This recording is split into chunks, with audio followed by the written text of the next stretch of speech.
Kalimah Arab ada dua jenis dari sudut perubahan. Dari sudut keadaan akhir yang berubah tu ada dua kan. Satu kalimah Arab yang dia punya keadaan dia mabni. Okey, satu lagi keadaan dia mu'rab. Ada kalimah Arab yang tidak berubah keadaan akhir, ada kalimah Arab yang berubah keadaan akhir. Jadi ada kalimah Arab yang tak berubah kita panggil mabni, yang berubah kita panggil dia mu'rab. Kalimah Arab yang mabni tu ada tiga jenis. Yang pertama kita kata semua harf mabni.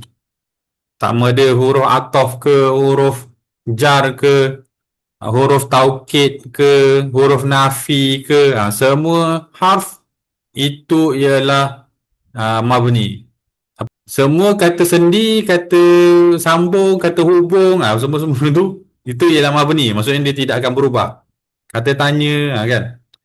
Kemudian semua fi'il madi mabni, semua fi'il amar mabni dan sebahagian fi'il mudhari' mabni.